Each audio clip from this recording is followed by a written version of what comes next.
Have you ever asked yourself why we care to study about art history?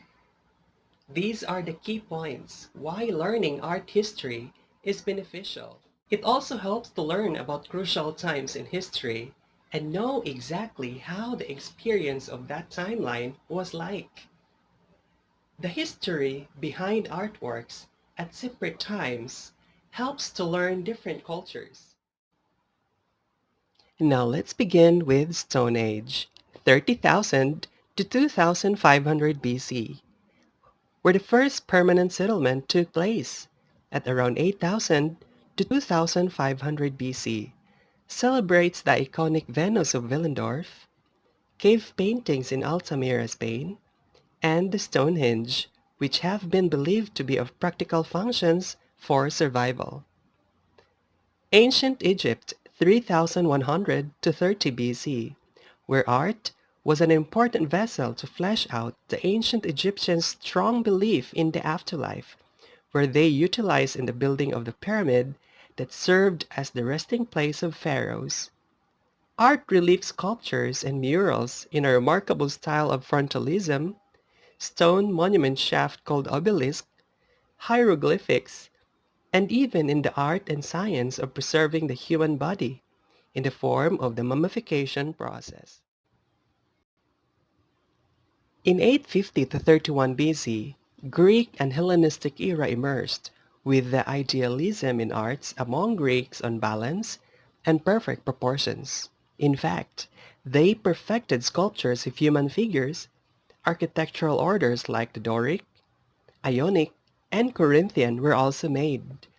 Well-known architectural structures like the Parthenon and personalities in art like Myron, Phidias, Polykletos, Praxiteles were notable icons as well. The Romans, 500 to 476 BC, gave much attention on Roman realism, which is practical and down-to-earth, and the emphasis on the arch in their designs, observable in construction of Colosseum, Trajan's Column, and the Pantheon. Byzantine and Islamic, 476 to 453 AD, also celebrated the functionality of art observable in the Hagia Sophia, Mosque of Cordoba, and the Alhambra Palace. These structures were characterized by their heavenly Byzantine mosaics, Islamic architecture, and amazing maze-like designs. Middle Ages, 500 to 1400s. Celtic art, stained glass, mosaics, Romanesque with rounded arch, and Gothic with pointed arch were main characteristics evident in their architectural designs, like the ones in St. Sernin, Durham Cathedral, Notre Dame, and the Giotto. Renaissance, 1400s to 1500s. Donatello, Botticelli, Da Vinci, Michelangelo, and Raphael were leading artists in the period. This period was regarded as the rebirth of the classical culture, where standards in art making were re-established in terms of proportion, balance, and linear perspectives.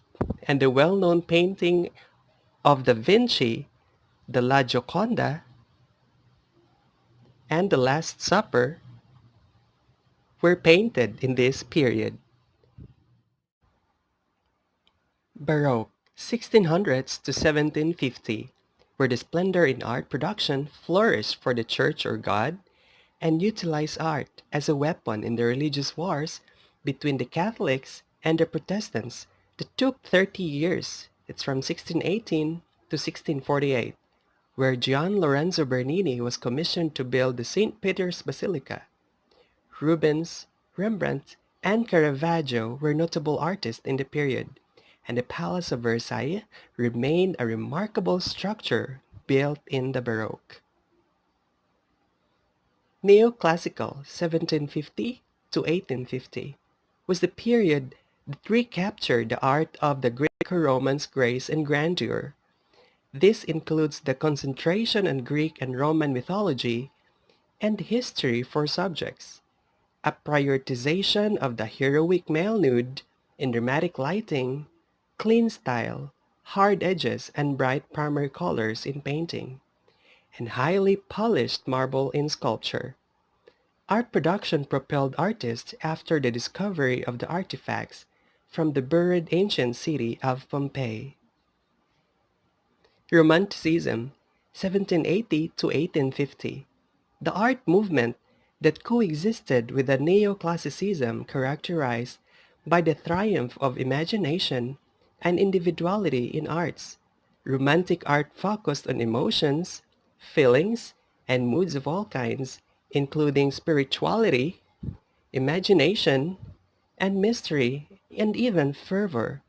The subject matter varied widely, including landscapes, religion, revolution, and peaceful beauty. The brushwork for Romantic art became looser and less precise. Important artists were Jericho, Delacroix, Turner, and Benjamin West. Art movements that sprang around 1800s were regarded as modern arts. Although the term encompasses many styles, their commonality is on the rejection of history and conservative values, such as realistic depiction of subjects, innovation, and experimentation with forms, shapes, colors, and lines that make up the work. These are the different modern art movements, and let's begin with Impressionism, 1865 to 1885. This captured the fleeting effects of natural light in paintings, like the Impression Sunrise of Claude Monet. Other artists were also popular in this movement, like Renoir, Pissarro, Cassatt, Morisot, and Degas. Post-Impressionism, 1885 to 1910, dominated by Vincent van Gogh, Gauguin, Cézanne, and Seurat, who continued using vivid colors, often thick application of paint, and real-life subject matter, but were more inclined to emphasize geometric forms, distort form for expressive effect, and use of unnatural or arbitrary colors. Fauvism and Expressionism, 1900s to 1935. This is characterized by the use of harsh colors and flat surfaces or Fauvism, emotion and distorting form. Expressionism has its subjective perspective, distorting it radically for emotional effects in order to evoke moods or ideas.